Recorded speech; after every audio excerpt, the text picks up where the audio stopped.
Today's episode of What Happened When Monday is brought to you by SaveCade.com. And Tony, I think you have outdone yourself. If you're listening to this and you haven't checked out SaveCade.com, you need to, not just because we'll be able to save some money, but this video is off the damn rails. It's SaveCade. Tony, how in the world did you come up with this? This is proof that you take drugs. Maybe used to. I don't know if I do anymore, but I do need to say that when I bring up SaveCade, there's a shot of me that looks awfully fat on there. I don't know how that came about. Maybe it's the way I look, but I do want to remind people that you can stop wrestling with debt, put your butt in the seat, fast and easy, no credit check to be a part of SaveCade.com, Conrad. Well, and what's fun is, the site even says Mortal Kombat, all of your debt, no more hard way or easy way, brother. Maybe that old kitchen's gotta go. Maybe you're desperately out of time to pay your house off faster. Well, we want to let you know that you don't need good luck and credit. Your credit doesn't have to look as good as the Z-Man did. And you can own a house with no money down, which is coincidentally how much money Evan Courageous drew. You can make this fast and easy. It can even be the greatest night in the history of our great sport when you skip your next two house payments.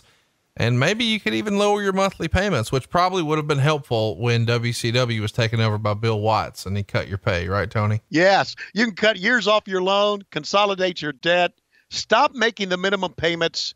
Believe you me, that will get you behind, and get a greater tax deduction, Conrad. It's all part of SaveCade.com. And what I love about it is you can own your own home with no money down. My favorite thing about the thing though, is you fucking dancing and singing. I'm not making this up. Tony Schiavone dances and sings. You've got to see it. Even if you don't actually need a home loan or need to save money, you've got to see Tony singing and dancing at SaveCade.com. That's SaveCade. NMLS number 65084, equal housing lender.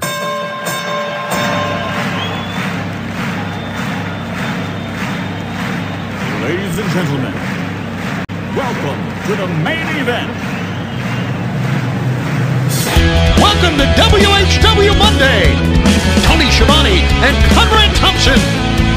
Jim Crockett First Arcade, 605 NWA, TV title, Cajun Omni, the Bunkhouse Stampede, Flair and Horseman, Garvin, Bogey, Magnum, Dusty, Express Tag Team, Turner, Bonnet, Mid-South Joint World Championship Wrestling.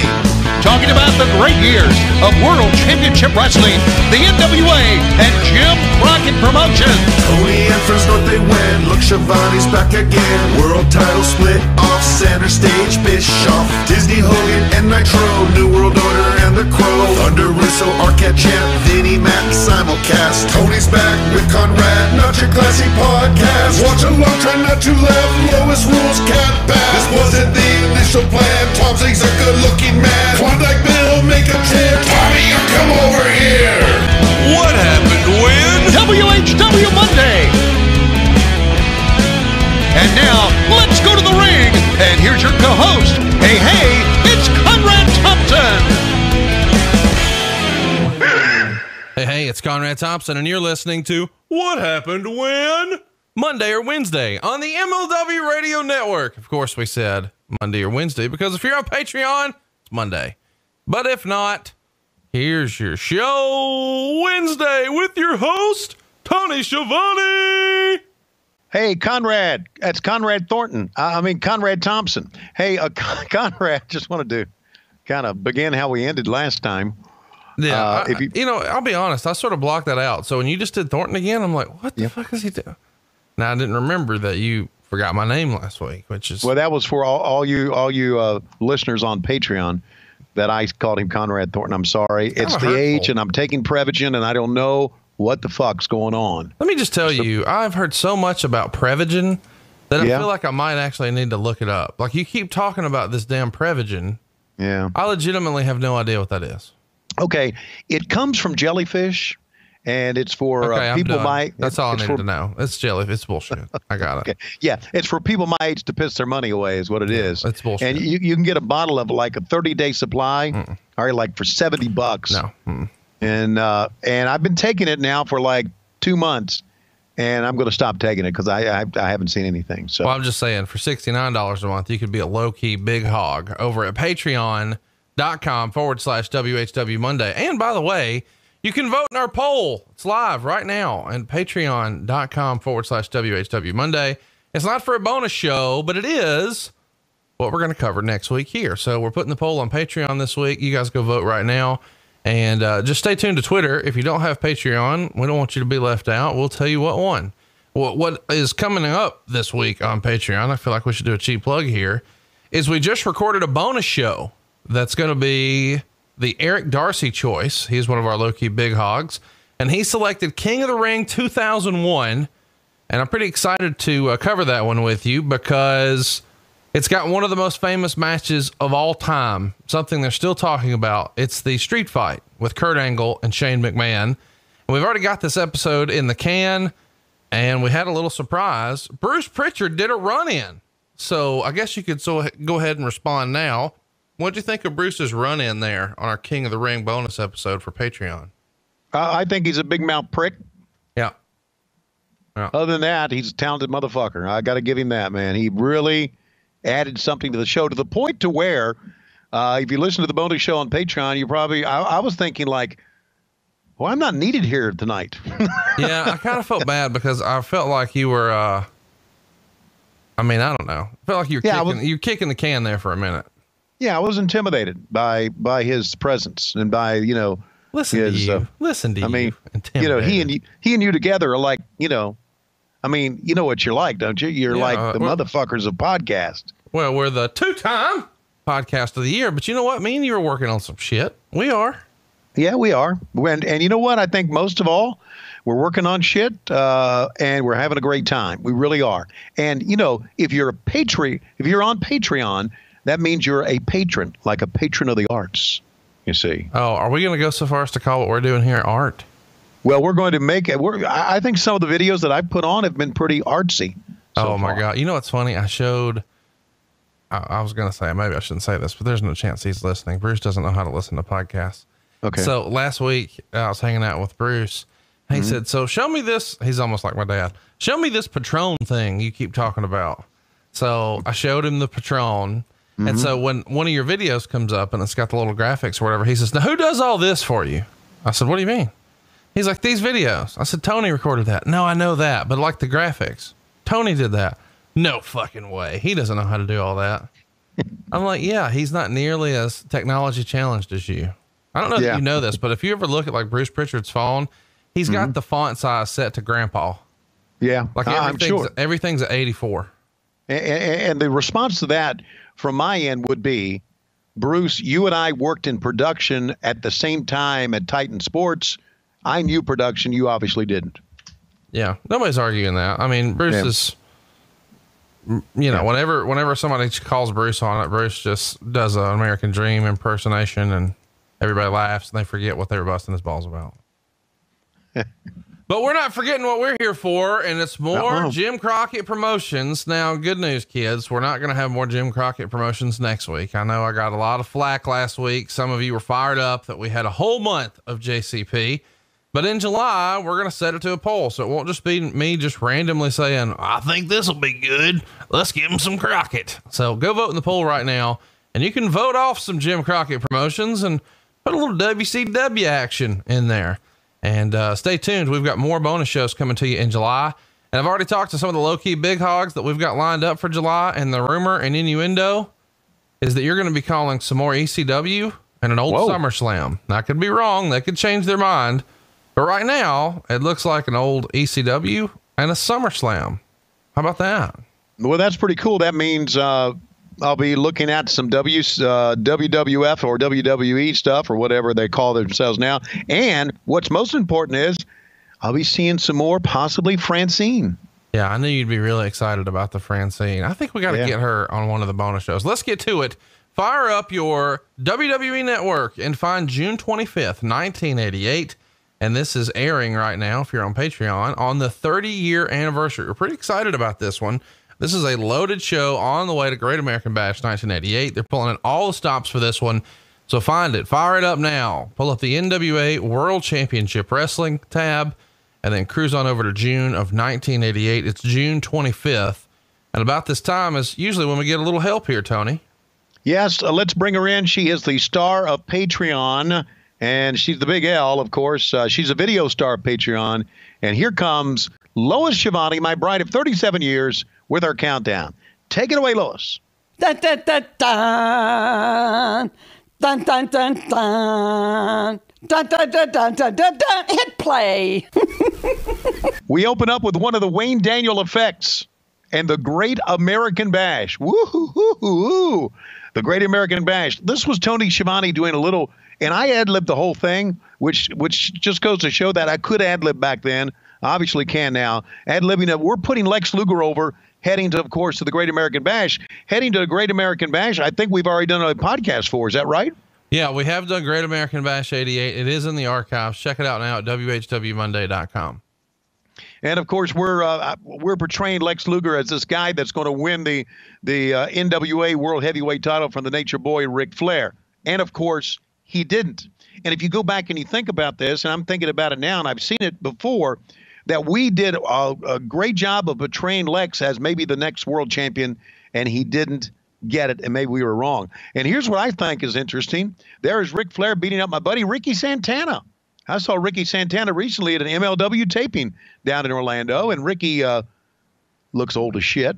But other than that, Ricky's a pretty good guy. And you know, this is back in to me, the heyday of Ric Flair, right? The old TBS days. The heyday of Ric Flair, man, he was tremendous back then. I mean, I know, but I think it's always good to go back and yeah, we remember some of the crazy things that Flair did on Nitro, but go back and watch Flair back in this era. I'm talking about the Crockett era from, let's say, 85 through 89, or 85 through 88 before, Jim Herd fucked it all up. And then you'll see a guy that just could do everything right. Well, and I think a lot of fans regard his 1989 as the best. And even Flair would take issue with that. But, I would still say 89 is up there because you've got the trilogy of matches with Steamboat, plus you've got the Terry Funk I Quit match. I mean, what a fucking 1989 he had. But he would say, nah, man, I was way better in 85 and 86. But I think you could say 85 through 89, probably the best stuff he ever did. Of course, I love the 92 Rumble. I love Starrcade 93. But for me, 85 through 89, and if you want to get more narrow, I'm with you. I think 86 through 89 are probably the very best. And this is a very rare Saturday edition here. I'll let you take it away from here, Tony. World Championship Wrestling featuring the star. Hello, everybody. I'm Tony Schiavone along with David Crockett. We have no idea who this fucker is in between us, but he has shoehorned his ass in here. And of course, that's our buddy Jim Ross, who also got Jimmy Crockett to buy UWF. And David, you guys are on your ass. That's right, Tony. We are on our ass. And Jim, what do you think about that? Well, I tell you what, I'm just proud to be here. Of course, I found my ass out of a job, wanted to get on this channel, and these motherfuckers right here said, the only way we're getting you on here is if you stand behind us. And I said, I don't stand behind nobody. And they said, well, we're still writing checks. And I said, sassafras, prop me up, give me a microphone, sling me some Crown Royal, and I'm going to talk a little wrestling with you boys. But first, I got to ask, where the fuck is Dr. Death? Is Dr. Death going to win the belt tonight, or is it going to be at the Great American Bash, Tony? Well, as soon as he learns how to do a promo, we may make him a champion. What do you think about David? And how about the airplanes? Are they flying? Yes, they're both still in the air. My Diners Club has been maxed out. That's right. It has. Right now, we got a lot of action going on. Let's go to the ring. So Sting here is going to be out wearing a t-shirt. So yeah.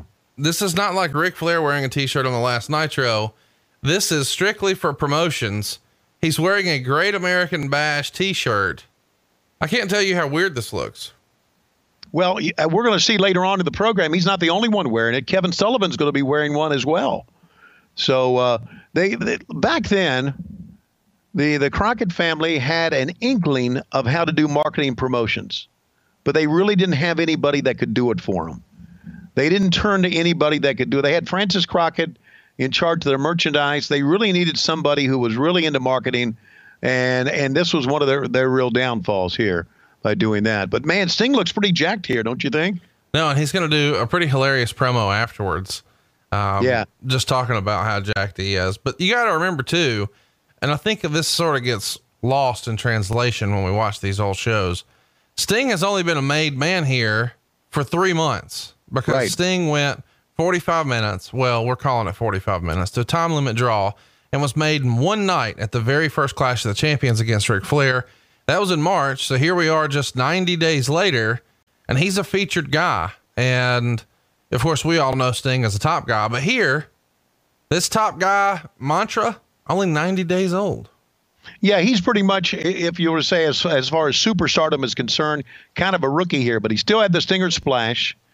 He had that spiked blonde hair, and he had a lot of excitement about him. And I think that's one of the reasons, maybe the main reason that the Crockett's loved him and Dusty loved him, was the fact that he brought so much excitement to the ring. He had the fans. You know, we had a lot of, we were showing some of those earlier as Hall of Famer Teddy Long tells him to get away. We had a lot of fans with the face paint on, a lot of the quote unquote little Stingers. And let's take a look at the replay once again. Here he comes. Ladies and gentlemen, it's Sting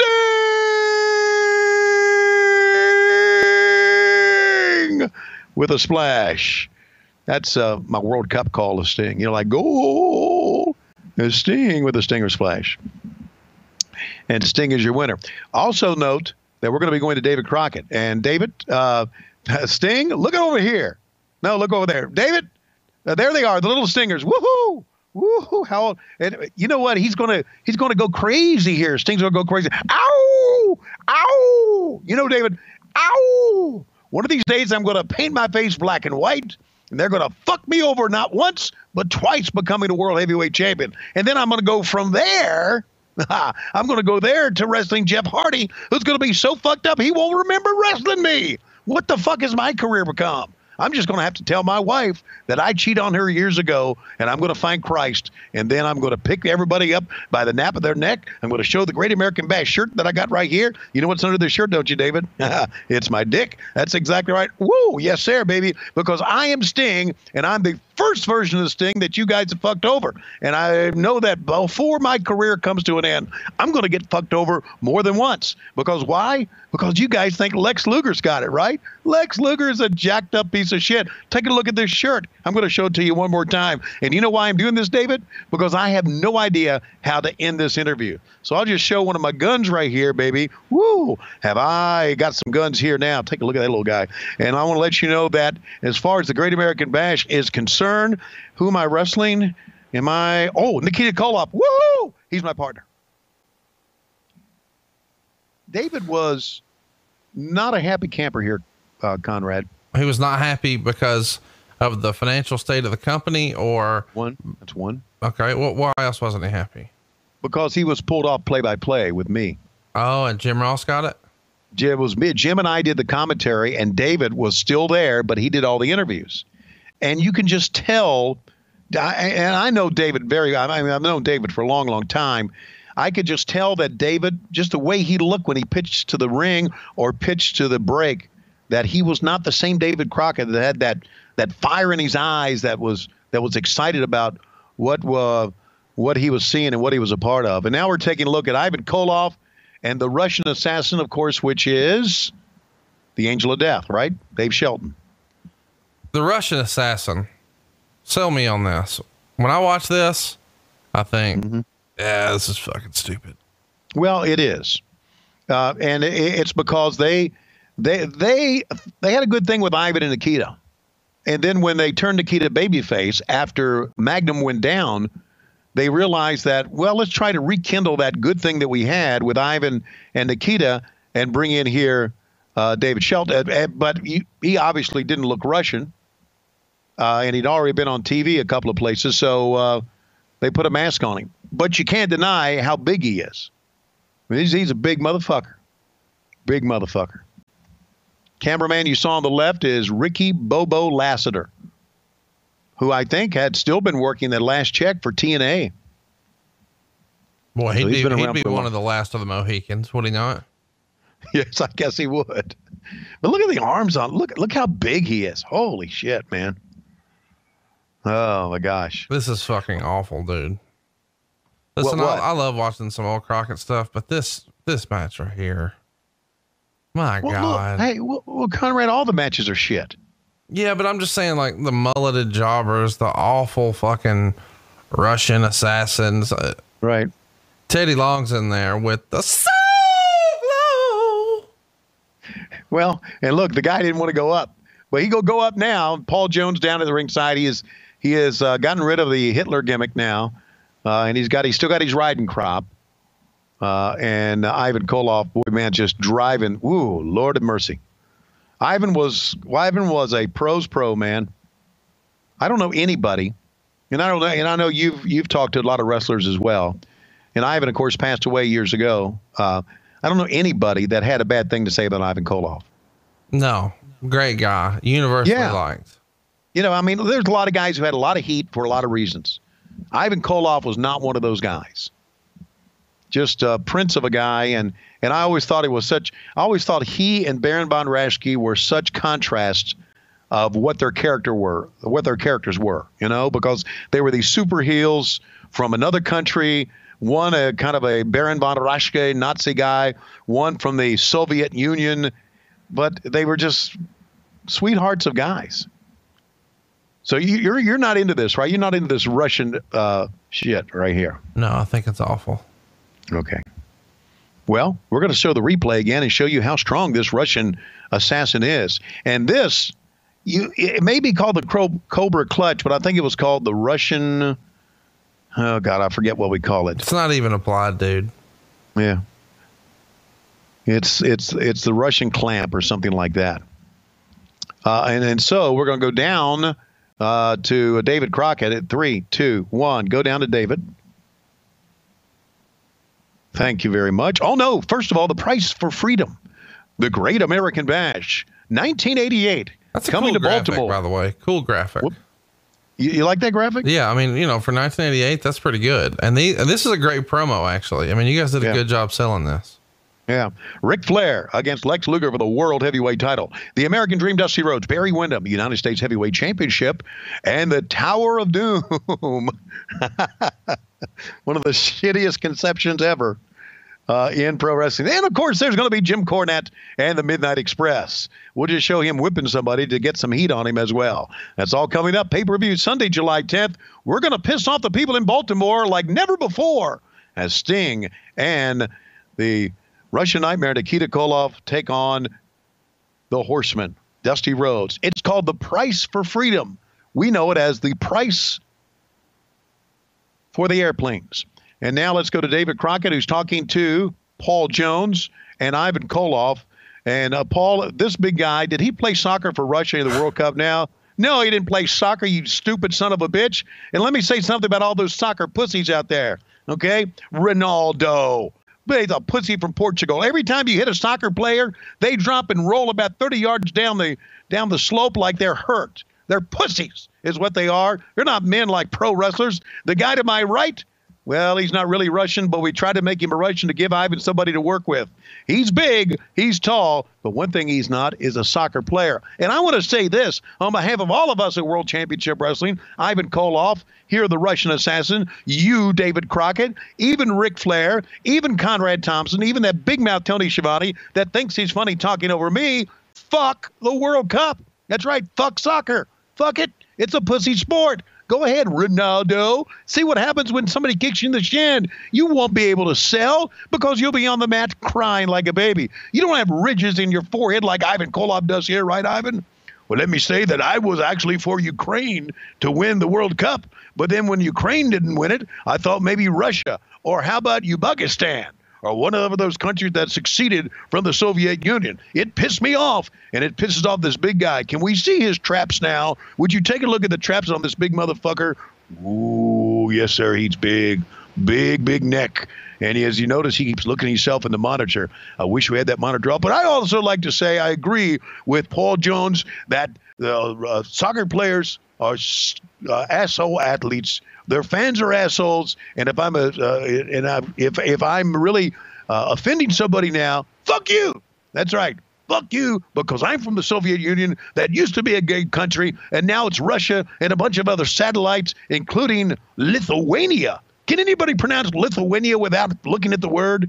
Let's go back to the ring after this timeout. And I'm David Crockett, and we're about broke by now here in 1988. Golly. So I was ready for that one, wasn't I? Man, we're assholes. I know. I just thought if we're going to have somebody international, I might as well, wail on soccer since it's World Cup. Have you been watching the World Cup? No, me neither. Nobody in Alabama's been watching. All right, here you go. All right, ladies and gentlemen, we're about to promote a pay-per-view. Of course, I don't know exactly what that is because I'm from the UWF, but they tell me it's Great American Bash, and they tell me that this man here is going to be the fella writing my new checks. So I've been kissing cowboy ass. Turns out now, Mr. Crockett, I'm going to be kissing your ass. Now, from what I understand, Tony's out to get me. Well, I appreciate that. He's not out to get you, but let me say this, that when we bought the UWF and you worked out the deal, you didn't tell us there would be this palatial office that would end up costing us like $25,000 a month for rent. And I don't know where we're going to get the money, but we'll find out sooner or later about how that we just might take it out of Tony Schiavone's paycheck before it's all over with. Well, we can't because we're not paying him shit. Actually, we're still paying him his baseball salary.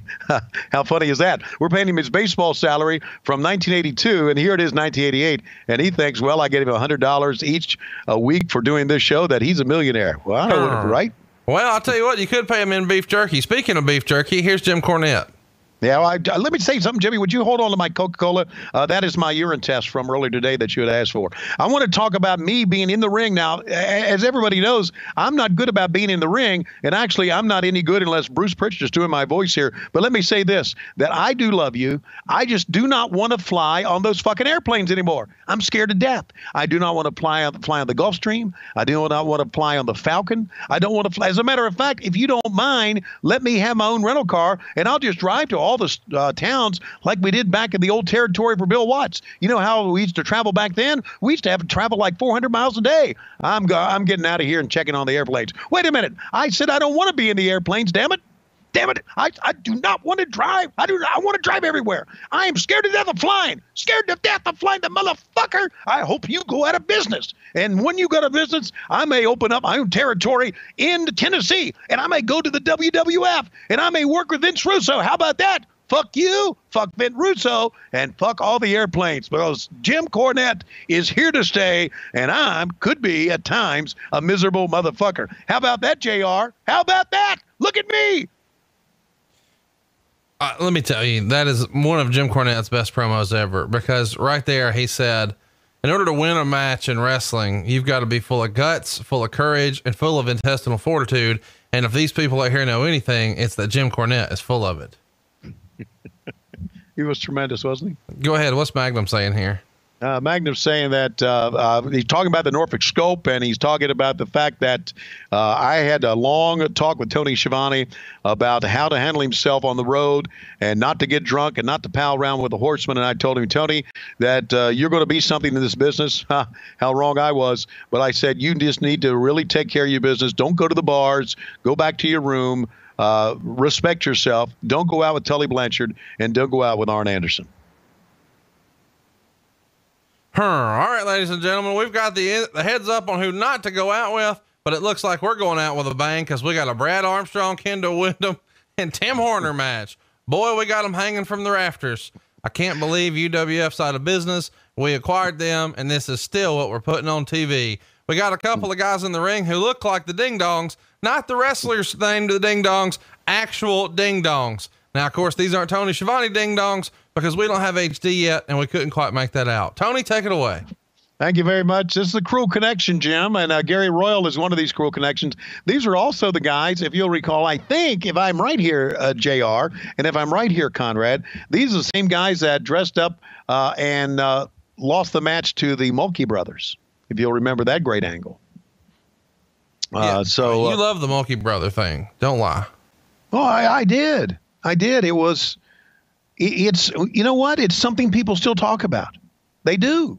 Think about all the things they talk about. They talk about the great promos that we did, and they talk about how the Mulkeys won that match. They don't talk about any other match that we pick out a match from World Championship Wrestling and say, that was a great match. There wasn't any. It was all about the promos, all about the things that we did.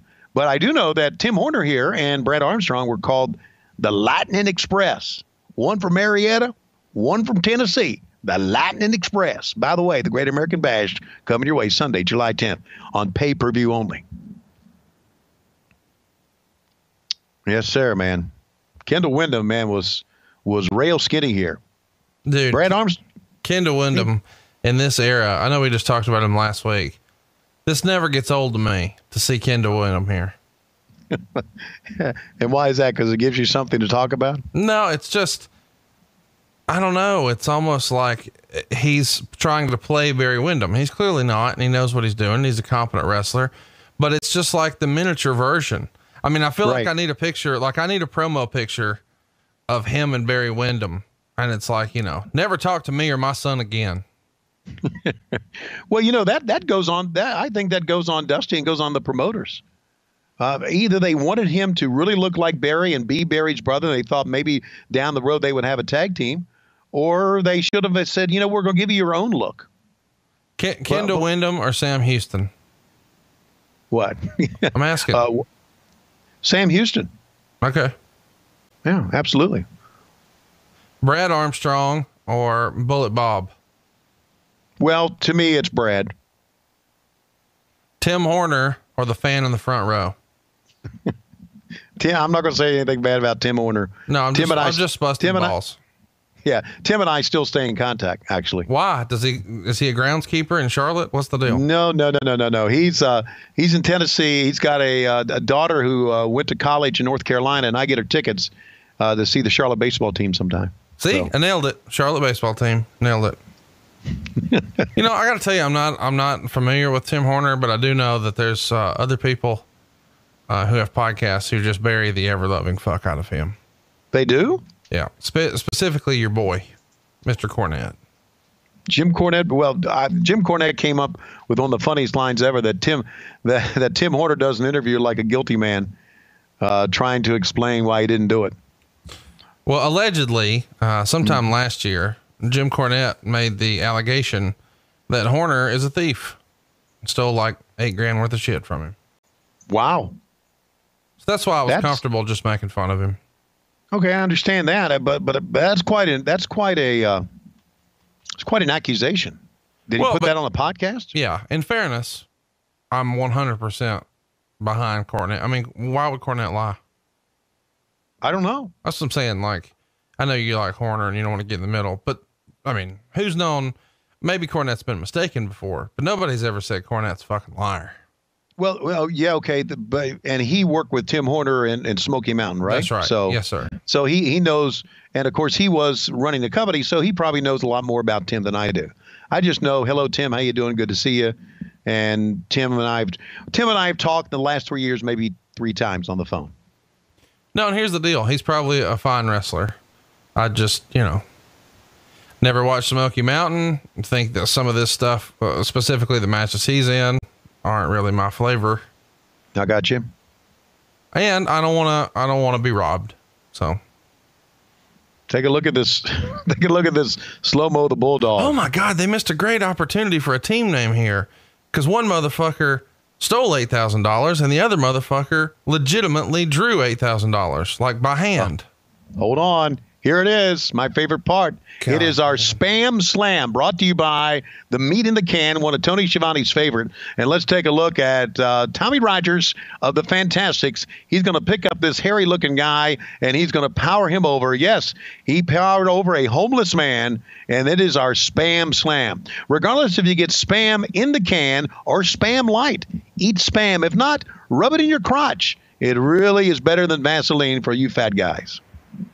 All right, now they're talking about potted meat. Of course, I don't want to talk about that. I want to talk about good old JR's Barbecue. Now, if you go to jrsbarbecue.com right now, we've got the Chipotle ketchup, which I recommend for everyone. And have we talked about the beef jerky? Let me just say, it's better than that Spam shit. Thank you very much, Jim. And let's bring in here in Tennessee, the American Dream, Dusty Rhodes. Dusty, I want to ask you something. Do you like my tie? Lois picked this tie. Dusty, please get in here. Fuck.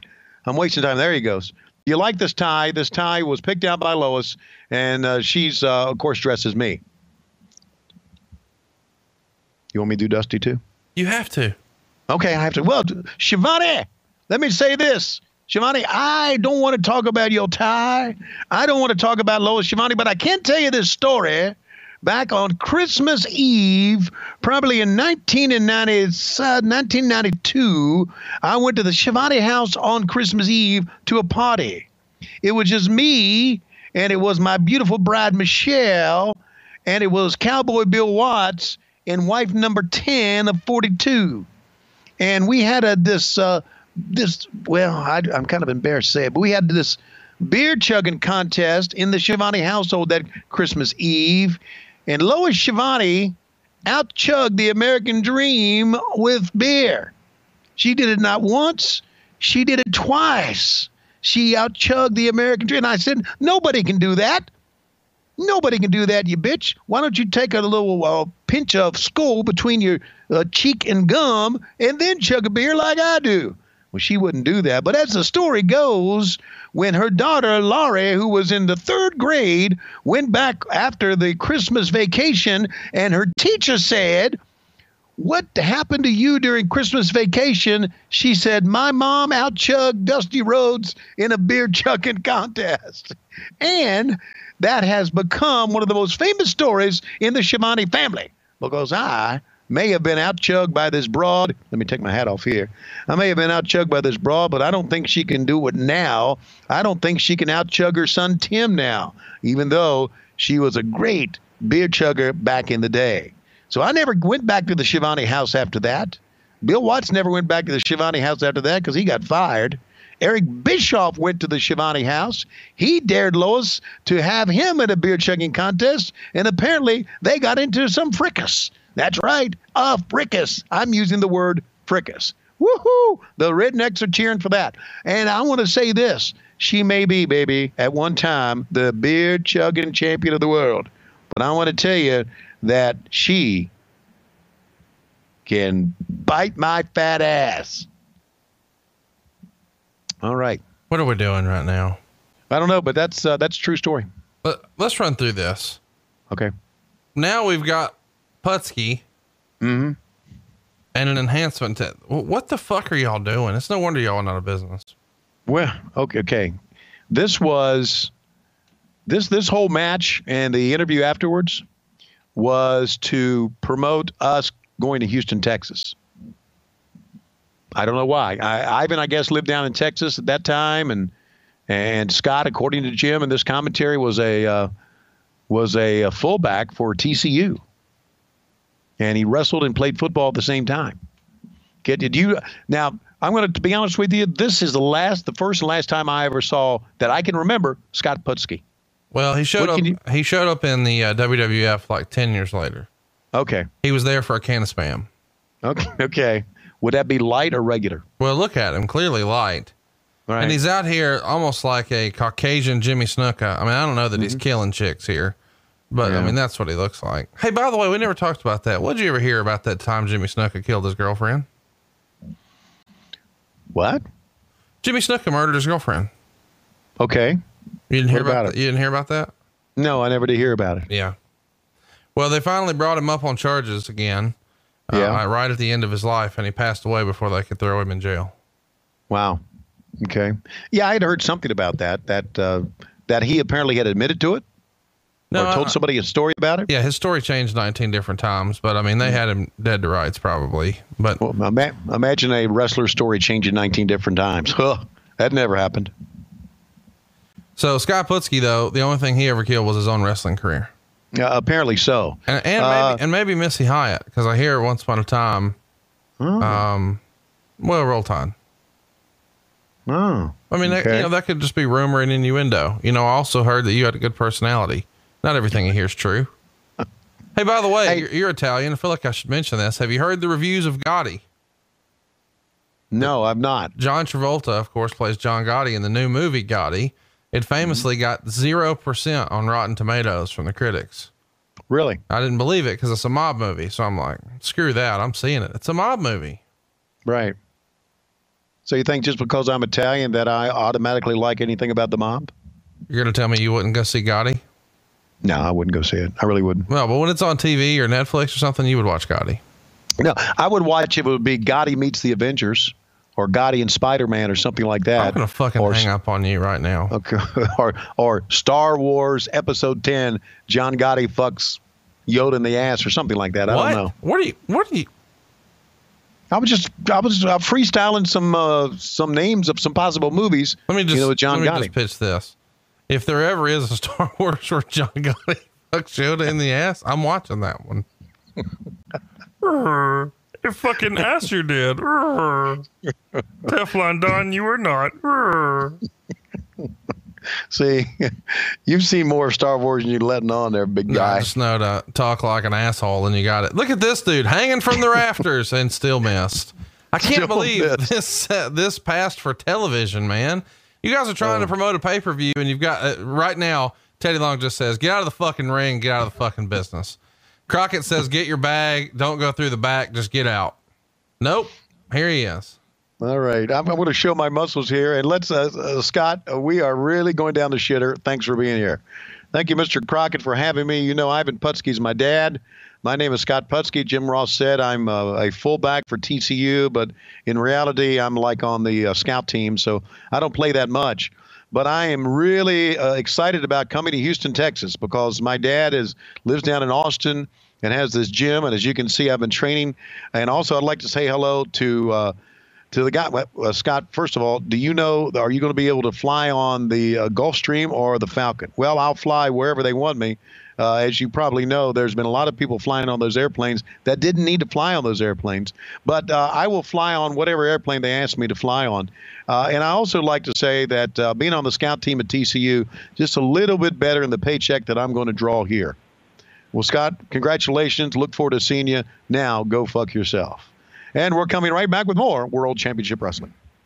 Dude, by the way, I know there's a lot going on, so we got to get back to it. But during this next horrible match they're going to present here in Crockett, and it's no wonder this shit went under, we got to talk about spam. But first. Well, I want to say to you, Nikita Koloff, you never looked so babyface in all your life. I go to Flat Alberto, and I am looking for the Tony Schiavone. I do not understand why I cannot talk to Tony. Why do I have to talk to you? Tony knows where the spam light is. Because they tell me that spam, sponsored by Hormel, right here on this show. These are the sponsors we get on this channel. That he knows where all the spam is. He does not eat the light. He leaves the light for me. You can look at Tony and tell he has never eaten anything light in his life. But I do. And I am wondering what I can do with this chain. You see, if I take this chain and I attach it to someone in New York City, can they drag me out of this makeup company? I could have very much been a contender against Hulk Hogan, but not at SummerSlam. No, I'm going to Great American Bash, which is going to be renamed Great American Bankruptcy. Isn't that right, Dr. Death? Well, only thing I can tell you is I don't like spam by Hormel, but I like Hormel chili. And I like Hormel chili mixed in with Velveeta cheese. It makes a real good queso dip.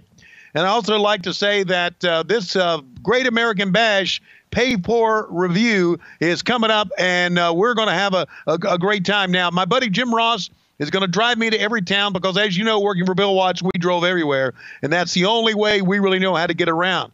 But I also like to say, take the Hormel chili, dump it in a whole tub of Velveeta, stir it up, and that's pretty good with the chips. Also, if you don't mind, you may want to cut up some Vienna sausages on the top of it and add in a few little jalapeno peppers, and you get a cheese weenie jalapeno dip. A cheese weenie jalapeno dip. And as you can see, that I have had some of those in my day. That's right, David Crockett. I don't know where I'm going to be booked. I know you guys are going to eventually fuck over the UWF, but who we got here? Oh, it's the Road Warriors in the ring. They broke their cue. Well, thank God they did. Let me tell you, this is the worst Crockett show ever. Look at that insecurity by Hawk getting up, man. This is the worst. And I mean the worst episode of Crockett for promos. You've got just the drizzling shits, Mike Rotunda coming up in a minute. The fucking awful Dr. Death one that we see here. Just one after another. Really, really bad matches. Really, really bad interviews. But there are a couple of really bright spots. Of course, one of them being the phenomenal Jim Cornette promo that we sort of glossed over earlier. Right. What do you make of the Road Warriors here in 88? Obviously, it feels like, they're looking for the exit door here, but they're still Billy Badass. Are they not one of the most over things on the show? And that was not polite at all from Animal. He cold copped you. No, it was not polite because they actually were as stiff as they come in the ring. And here they're going to be talking, and David Crockett says, let me say something, David Crockett. My son is going to go play for the Los Angeles Rams. Wait a minute, the St. Louis Rams. Then they're going to end up moving to Los Angeles, I guess. but I'm going to end up just cheering for him while he plays for Ohio State. And let me tell you this. Do you know how long it took to put this spider on my forehead? Do you know how long it took for me to draw these webs?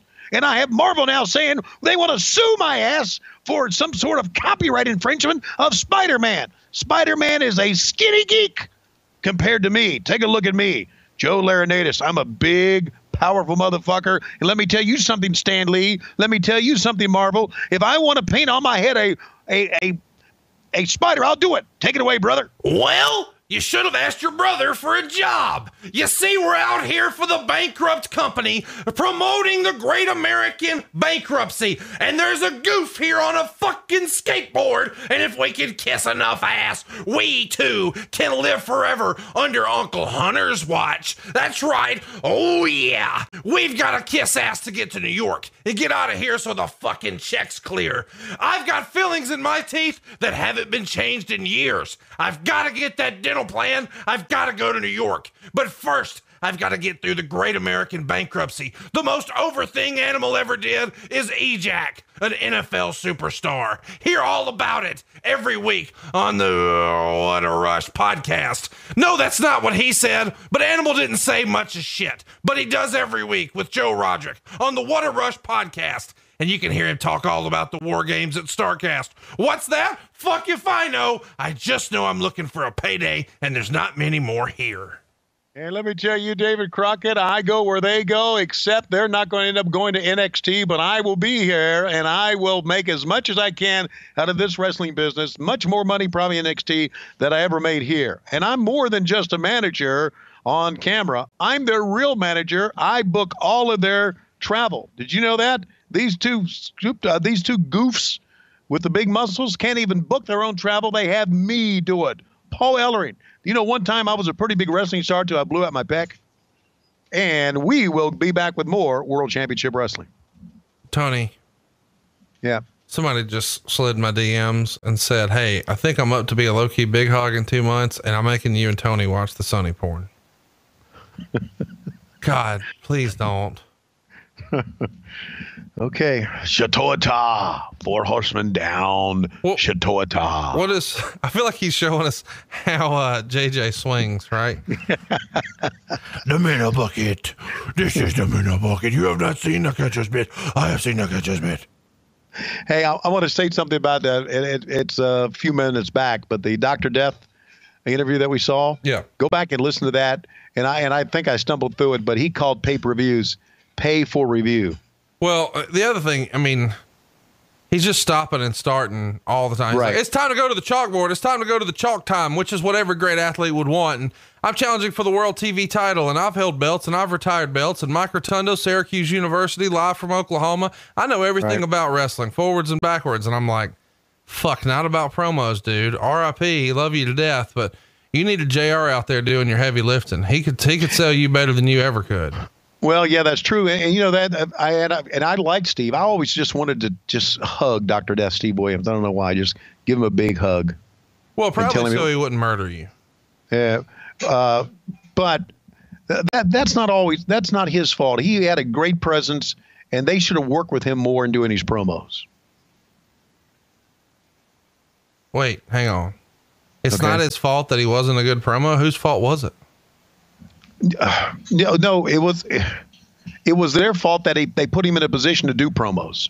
Yeah, but I mean, you guys are clearly making boneheaded decisions. You got one shit promo after another, and I mean, really, no matches nobody wants to see. Listen, Nikita is a star. I get why he's out here. What the fuck did we just watch a Putski match for? By the way, Nikita should have got some bigger trunks here. I did not need to see the booty hole. Well, that was part of his character, that booty hole. Wait. Booty holes were part of his deal? Yeah. I didn't know that. Yeah. The Russian booty hole. It's part of being from the Ukraine. Oh, you just showed, I thought you just like peed on people over there. I didn't know. Man, that's the second like brutal clothesline today, but that animal one can't be topped, but he's trying to be in the conversation. All right. Now we're going to hear from, you do Mike Rotunda here. This is the worst fucking promo ever right here. You got to go back and watch this and listen to it. You know, Crockett, I'm out here and I'm going to tell you all about some things. And if you don't know what I'm going to talk about, I'm going to tell you what I'm going to talk about. Now, I'm not exactly sure what I'm going to talk about, but let me say Syracuse University graduates no idiots, but I'm here to prove that wrong, because I'm not here to beat my brains out. I'm here to defend my television title against everybody. You know, the list goes on, and I'm going to deliver it. I'm going to defend it. I'm going to do it. I'm going to do it more. I'm going to do more times. What I'm going to do, there will be more of what I'm doing than anybody else has ever done in history. Do you hear me? Now, it doesn't seem like I'm a good promo, but miraculously, I'm going to create one of the best promos of the modern era. Now, I'm not talking about the era we're in right now, where I single-handedly bankrupt a company. It's got to be between me and Tony Schiavone, because if they had a television champion who could cut a promo, and Tony Schiavone would have stuck with his Weight Watchers, and you, my friend, would have kept that Diners Club in your pocket, we probably would have been okay. Let's talk to the devil himself. Well, what I want to talk about here, the fact is, David Crockett, that Schiavone likes the Yankees, and he's always talking about Yankee, Aaron Judge. Fuck Aaron Judge. How about Mookie Betts with the Boston Red Sox? How about J.D. Martinez? Yeah, Giancarlo Stanton, my ass. Hey, and you got a second baseman, Gleyber Torres for the Yankees? Whoever named their kid Gleyber? Gleyber, Glyber, and he thinks he's a star. Hey, the Boston Red Sox, right as I'm standing right here, have not won a world championship since 1802. But within the next 20, 30 years, they're going to win four. And they're still going to be, well, wait a minute. We want to talk about wrestling, Kevin. I don't want to, wrestling? You want to talk about wrestling?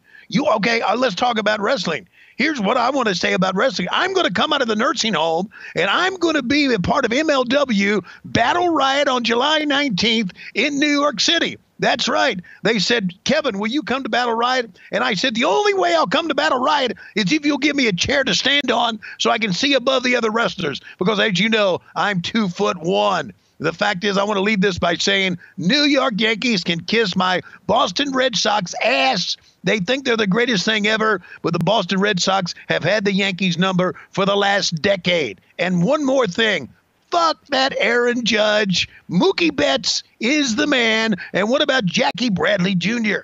He's the man, too. You know one thing about Boston Red Sox? They weren't popular until ESPN. I was really hoping for a little Tower of Doom talk there, but maybe. Well, I did just when I talked to Kevin, that's all he wants to talk about, the Red Sox and the Yankees. So I thought I would. Well, here we go. This is going to entertain us a little bit, don't you think? Well, especially if we're about to talk about licking babies again. That got over a couple of weeks ago when we talked about it. Now, if you're not sure what we're talking about, we're saying licking babies. We've got what would be the bushwhackers, but it's not the bushwhackers here. They're the sheep herders, and we're on the Superstation TBS, and another enhancement match, this time with the bushwhackers. This will wonder why this shit went out of business. And not only that, just to let you know, if you want to see and want to be a part, I want to see firsthand. This is quite a thing. You know, a lot of times TBS had the National Geographic special on. Do you remember that? Oh yeah. And you would go out into the into Africa, in the plains of Africa, or in the jungle, and they would show you this unique animal or reptile that you had never seen before, and say, "Look, this is a live gamagon you've never seen before." Well, what you're seeing here now, in that vein, is a live meathead, and that's Gary Sabal, the Italian stallion, Gary Cortinelli, a live meathead. The Italian stallion, of course, helped the Hardys get their start. Yeah, taking them to the WWE and letting them do some enhancement matches. But before he was doing that, he was trying to make the bushwhackers look good. So he went from the bushwhackers to the Hardys. He also had, and not many people know this, he had a carpet cleaning service. Really? Yes, it was called the Italian Stallion Steaming. Oh my gosh. That's true. He used to tell me, I've got a carpet cleaning service. Well, the reason I said, oh my gosh, is when you said that, I immediately thought of you. Tony Schiavone, you got enough coming you to shampoo a water buffalo. Why is it when we're talking about Italians and we're talking about mafia, my name comes up? Well, because Arn Anderson once famously made a comment about you and water buffaloes. I know. Enough coming me to shampoo a water buffalo. I've heard that line before. I feel like that should be a t-shirt. You think the water buffalo? Yeah. I think it would get over. Yeah. Well, look, here's the fact is 1, 2, The fact is not. I didn't have all those kids because I was loaded with cum. I had all these kids because Lois couldn't stay off of me. Well, and you apparently didn't know about the withdrawal method. Well, I didn't. Well, hey, if you got a penis the size of Vienna sausage, you never know if you withdraw it or not. You know, it's really hard for me to sell you to Francine or Medusa or Deborah or any of these. If you keep, yeah, just I'll sell myself. Okay, I'll just sell myself. You don't have to sell me. Well, you've known them 30 years. You ain't closed shit yet, so I'm just trying to help. Well, I'm pretty harmless. Old Captain Dry Dick over here. There's another shirt. We're just coming out with all kinds of shirts. Old Captain Dry Dick. I'll wear that shirt to church.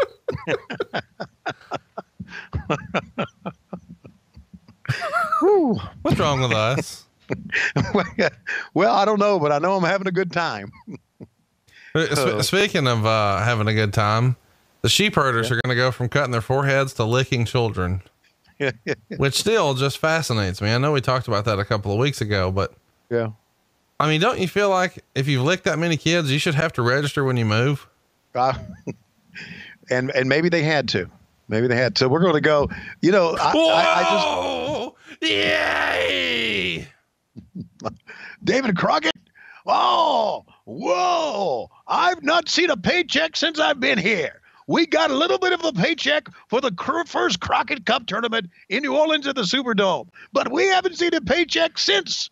And what we want to know is, now Luke is a pretty good promoter down in Puerto Rico, and I just love to cut my forehead, as you can see. And I want to know, are you going to pay us for what we've been working? Are you going to pay us for cutting our foreheads? Are you going to pay us for bleeding, for snotting on fans at ringside, for Butch taking his teeth out? And are you going to have us go to the WWF as well? Is that what's going to happen, David Crockett? Whoa! Salute. Jack, that's not Jack Victory behind him, is it? No. Well, who the hell is that?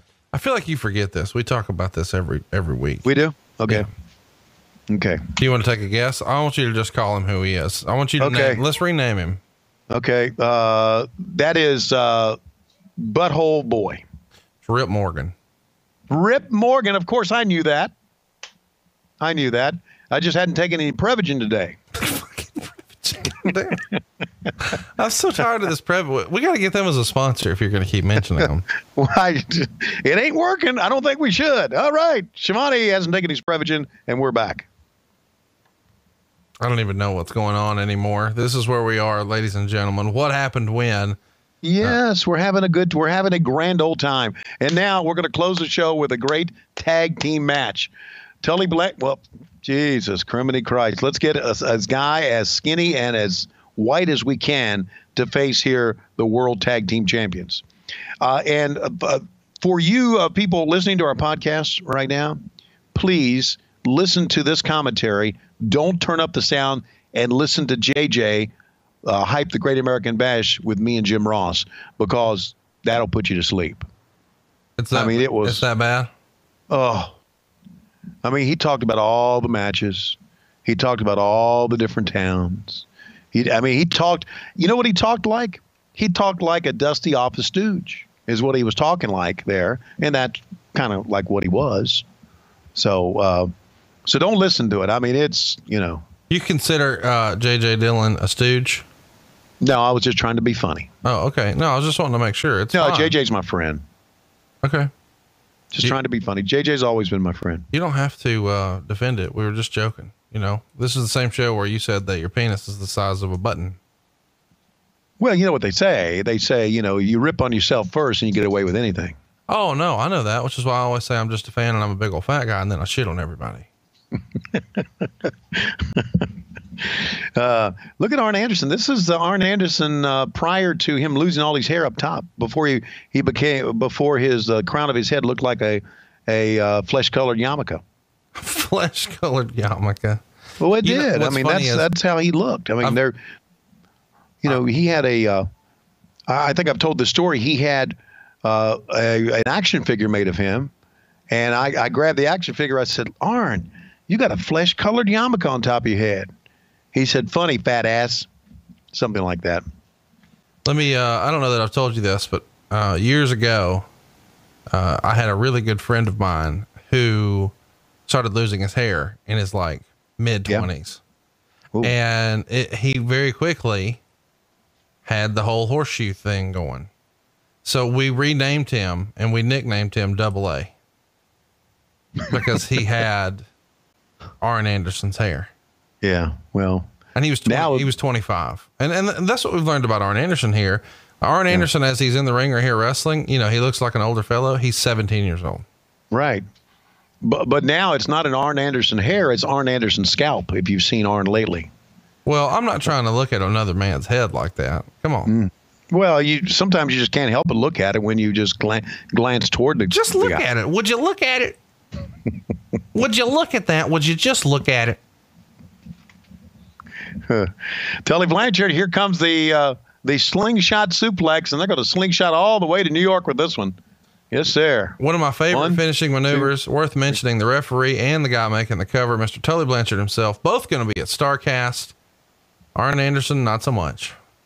Is Tully going to be saving people, or is he just going to be doing wrestling stuff? He's going to be doing wrestling stuff, but I'm sure I'm not going to mock that because it's very serious. And if you would like to talk to Tully about his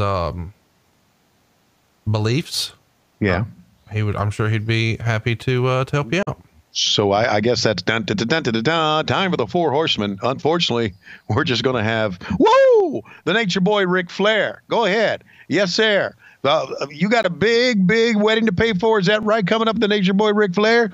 Well, look at this Rolex. You know how many times I lost a Rolex in a hotel room, David Crockett? If I didn't lose it, I end up giving it away to some girls because that's how I am. If I had all the Rolexes that I lost, I would be able to pay for Conrad Thompson's wedding. But no, all the Rolexes are gone. I always paid every bar tab I was at. I always paid all the food tabs at Sabatino's in Baltimore, and sometimes they would be over $1,500, and everybody would come in to eat, and who would get stuck with the tab? Me. But here was the real rib. I never paid the credit card bill. So there you go. So yes, I will be paying for Conrad Thompson's wedding, and we're going to have it, and we're going to have a great time. And Tony Schiavone, I want to make sure that you come, and I want to make sure that Lois is there, because I haven't seen Lois since back in the days of Disney when she tried to browbeat me talking about the size of her husband's penis. You want to see a size of a penis? Take a look at this, baby. Well, we can't do it on TV. I do understand that. But also let me say that Lex Luger, I'm going to get really angry here in a minute. I'm going to pull off these sunglasses, and I'm going to make what has been a lighthearted interview a serious interview here in a minute. And I understand that you are going to end the show with an interview as well. And if you think that Crockett Promotions is going down the shitter now, just wait until Lex Luger does an interview here on this program. You have no charisma. You have only big muscles. You didn't want to bleed. And we had to have JJ cut you when we pounded you down on the turf in Miami. And you don't know how to work. And you can't talk. Woo! And the fact is you're making big money. What's wrong with this picture? What's wrong? If you want to know why things went downhill, you may say, well, it was so much money, and it was the airplanes, and it was the shitty matches on TBS, and it was all the job matches going on, and it was having Scott Putski here. Scott fucking Putski is here. But that makes me take off my glasses and tell you this. The reason that we went downhill is we had guys like Lex Luger who couldn't work, who couldn't talk. We turned Nikita Koloff babyface, and he was a super heel. We brought in Dr. Death Steve Williams, and he can't cut a promo. We want him to cut a promo. And then we bring and give him the television championship to a guy from Syracuse like Mike Rotunda, and he can't cut a promo. And then we have Kevin Sullivan. Only thing he wants to talk about is fucking baseball. And you know what? Kevin Sullivan, go ahead. Get out of the nursing room. Go on to New York City and work at age 75 and see what happens when they hit you in the head with a baseball bat and your head cracks open like a melon. And you say, ooh, can I get Mookie to sign that, please? The fact is that I'm the Nature Boy Ric Flair, and if we were still doing things my way, we'd be making money. Lex Luger,